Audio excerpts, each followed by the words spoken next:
Habib Syekh bin Abdul Qadir bin Abdul Rahman As-Saggaf mata'ana Allah bituli hayatih ma'a kamalis sihah wal afiyah, amin ya rabbal alamin. Para habaib yang lain, para kiai, para jamaah semuanya, hadirin hadirat rahimakumullah. Alhamdulillah, kembali kita insyaallah akan bersama-sama membahas tentang qasidah burdah, yang mana qasidah burdah ini sekali lagi adalah benteng untuk umat Islam.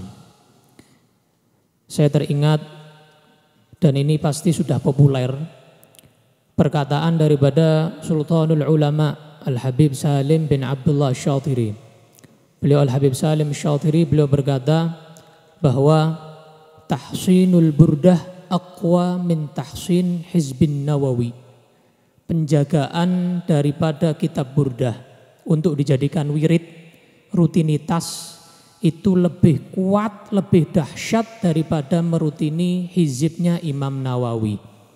Padahal hizib Nawawi itu Al-Habib Abu Bakar bin Abdullah Al-Attas, gurunya Habib Ali Al-Habsyi Sahibul Maulid. Beliau itu menyatakan, barang siapa yang mendawamkan merutini hizib Nawawi, maka dia tidak akan kena bahaya apapun. Gak akan kena bahaya apapun, jin, setan, ataupun hewan, gak akan kena bahaya apapun. Ini burdah, kata Habib Salim, lebih daripada hizib Nawawi. Dan Habib Salim juga berkata, qiraatul burdah ta'dilu sab'ina marratan min qiraati dalailil khairat. Orang baca kitab Dalailul Khairat, buh-buhan iso istiqomah. Banyak sholawat Dalailul Khairat. Tapi orang baca burdah bareng-bareng di awal bulan Rebo bersama Habib Syekh di sini sudah kayak baca 70 kali Dalailul Khairat. Jadi sekali burdah bandingannya 70 kali Dalailul Khairat. Dikatakan wa man kanat lahu hajah falyaqra'il burdah. Siapa yang punya hajat, sebesar apapun hajatnya, baca burdah, insyaallah qabul hajatnya. Insyaallah bebas corona. Amin ya rabbal alamin. Kita sampai di tadi bait yang diulang-ulangi oleh Habib Syekh tadi, yaitu famablaghul ilmi fihi annahu basyarun wa annahu khairu khalqillahi kullihim. Sebelum kita membahas bait ini, bait sebelumnya harus kita bahas dulu. Bait sebelumnya adalah wa kaifa yudriku. Bagaimana bisa seorang memahami, meliputi fid dunya, di dunia ini, haqiqatahu, hakikat Nabi Muhammad? Enggak mungkin bisa. Kaifa di sini istifham ingkari. Enggak mungkin bisa. Diingkari sama beliau. Enggak mungkin bisa. Orang itu memahami bagaimana aslinya hakikat Nabi Muhammad SAW, enggak akan bisa di dunia. Mereka cuma apa? Qaumun niyamun tasallau anhu bil hulumi. Qaumun, mereka cuma kaum. Manusia di dunia ini apa sih? Kaum manusia yang apa? Niyamun, lagi tidur. Kita di dunia lagi tidur. Walaupun melek, tapi kita ini tidur. Gak sadar kita ini. Bagaimana hakikatnya Allah? Bagaimana hakikatnya Nabi Muhammad? Bagaimana derajatnya para sahabat, para tabi'in, para aulia? Kita belum tahu hakikatnya. Kenapa? Kita masih tidur, belum melek, belum sadar, belum deng, belum mudeng. Tasallau anhu bil hulumi, yang mana seakan-akan kita ini masih lagi mimpi. Walaupun para sahabat, mereka yang langsung melihat Nabi, itu mereka tahu Nabi hanya seperti orang yang dalam mimpi. Kita nih kalau lagi mimpi, itu kayak betulan, padahal enggak betul. Bisa terjadi, bisa enggak. Masih samar-samar begitu. Belum 100% nyata. Kenapa? Mimpi. Kita di dunia juga begitu. Dengar kemuliaan Nabi dari guru ini, dari guru itu, Habib Fulan, Kiai Fulan, dari ulama Fulan, Syekh Fulan. Semua menjelaskan tentang Nabi. Di maulid ini, maulid itu, semua menjelaskan tentang Nabi. Itu masih belum hakikat Nabi Muhammad SAW. Masih samar-samar. Kayak orang mimpi Mas Yan. Itu di dunia. Bagaimana nanti di akhirat? Imam Busiri menyatakan fid dunia. Berarti bagaimana fil akhirah nanti di akhirat? Maka mereka, mudah-mudahan kita termasuk daripada mereka. Amin. Allahumma ja'alna minhum. Di akhirat nanti kalau kita masuk ke surga Allah Subhanahu wa taala, insya Allah kita akan tahu bagaimana hakikat Nabi secara sempurna. Shallu ala Nabi Muhammad. Baru Allah memberikan kekuatan kepada kita, basirah kepada kita, cahaya kepada kita, sehingga kita mampu melihat hakikat Nabi di akhirat, di surga. Tapi kalau nggak masuk surga, ya nggak ngerti-ngerti. Masuk surga pun masih ada jatah-jatahnya, sebagaimana yang kemarin-kemarin kita sudah bahas. Ada jatah masing-masing, ada yang cuma Idul Fitri tok, ada yang tiap hari Jumat tok, tapi yang makamnya tinggi, tiap saat bisa ketemu Nabi. Allahumma ja'alna minhum. Kita akan tahu bagaimana hakikat Nabi nanti di akhirat. Nah, kita nggak bisa tahu hakikat Nabi di dunia karena Allah belum memberi kekuatan kita.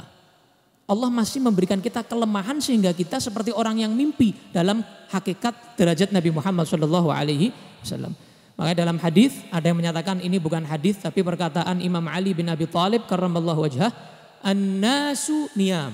Manusia ini tidur. Fa idza matu, tapi kalau mereka sudah meninggal, intabahu, baru mereka sadar, melek. Oh, ternyata ini benar, ternyata ini salah. Baru mereka sadar 100% ketika mereka sudah meninggal. Nah, bagaimana orang yang mimpi Nabi? Mungkin. Siapa bilang tidak mungkin? Hadisnya sahih. Bukhari, Muslim, sahih. Nabi menyatakan man ra'ani fil manam faqad ra'ani haqqa. Siapa orang yang melihat aku dalam mimpi, dia benar-benar melihat aku, kata Nabi. Kenapa? Fa inna syaitan la yatamatsalu bi. Setan enggak bisa menyerupai saya. Iya, kalau kita bisa setan menyerupai kita. Orang mimpi saya, bisa setan menyerupai saya. Tapi ada orang mimpi Nabi, enggak mungkin setan bisa menyerupai Nabi, enggak mungkin. Shallallahu ala Nabi Muhammad. Enggak mungkin. Orang yang mimpi Nabi pasti. Dan orang yang mimpi Nabi, kata Rasul, man ra'ani fil manam fasayarani fil yaqadhah. Orang yang mimpi Nabi, maka insya Allah dia akan melihat aku langsung dalam keadaan terjaga, kata Nabi. Allahumma ja'alna minhum, insya Allah. Nah, yang ulama berbeda pendapat itu melihat Nabi itu wujud aslinya Nabi Muhammad dulu seperti apa, atau wujudnya seorang yang dicintai Nabi. Karena para aulia mereka menyatakan, para sufi mereka menyatakan isyarat kutub zaman itu kalau ada orang mimpi, orang tersebut insya Allah itu kutub di zaman itu. Pemimpin para wali di zaman itu. Contoh, di zaman Al-Habib Muhammad bin Ahmad Al-Muhdar yang dimakamkan di Surabaya. Para aulia, para wali di zaman beliau mimpi Nabi itu wajahnya kayak Habib Muhammad. Tapi padahal Nabi Muhammad SAW, kenapa? Nabi mengisyaratkan ini khalifahku, ini penggantiku, ini yang mewakili aku saat ini, di saat ini, saat Habib Muhammad bin Ahmad Al-Muhdar radhiyallahu taala anhu. Jadi mungkin orang mimpi Nabi Muhammad SAW. Kemudian baru famablaghul ilmi, maka puncaknya ilmu fihi, di dalam zatnya Nabi. Kita kalau mau tahu Nabi itu siapa sih? Nabi Muhammad itu siapa sih? Puncaknya apa kita mau mengetahui Nabi Muhammad? Annahu basyarun. Beliau itu manusia. Tapi lakal basyar. Manusia. Bayangkan seorang manusia lebih mulia dari malaikat. Manusia. Ibadahnya ngalahi malaikat. Dekatnya dengan Allah ngalahi malaikat. Semangatnya ngalahi jin.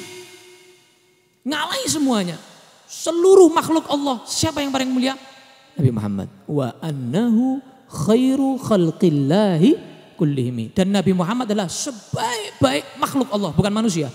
Makhluk Allah subhanahu wa ta'ala di muka bumi ini. Setelah Allah siapa? Nabi Muhammad sallallahu alaihi wa alihi wasallam. Para ulama mereka menyatakan, ulama yang membahas tentang burdah, mereka menyatakan ahsanal abiyat wa amdahaha. Paling indahnya bait burdah, paling tingginya pujian burdah kepada Nabi, bait ini. Famablaghul ilmi fihi annahu basyarun. Kenapa? Di sini Imam Busiri sudah tidak kuat, tidak iso wis. Sudah berapa bait menjelaskan tentang Nabi, kok tidak tente, kok enggak komplit ini. Sudah wis, tidak kuat saya sudah. Kata Imam Baijuri, ini di sini nih Imam Busiri sudah angkat tangan sudah kuat saya sudah. Pokoknya intinya, famablaghul ilmi fihi, dalam zat Nabi, sifat Nabi, annahu basyarun. Pokoknya manusia. Bayangno manusia kayak gini. Wis itu tok wis. Itu wis sudah wis. Bayangkan sudah. Khoyalo sudah. Manusia seperti itu. Wa annahu khairu khalqillahi kullihim. Dan beliau sebaik-baik makhluknya Allah. Sudah, saya tidak bisa ngomong apa-apa sudah. Ini sudah puncak kemampuan saya memuji Nabi sudah ini. Makanya dikatakan bait ini paling topnya bait di dalam qasidah burdah. Mudah-mudahan kita bisa memahami bait ini. Amin ya rabbal alamin. Ini yang bisa saya sampaikan, kurang lebih mohon maaf. Sallallahu alaihi wasallam Muhammadin wa ala alihi wa sahbihi wasallam.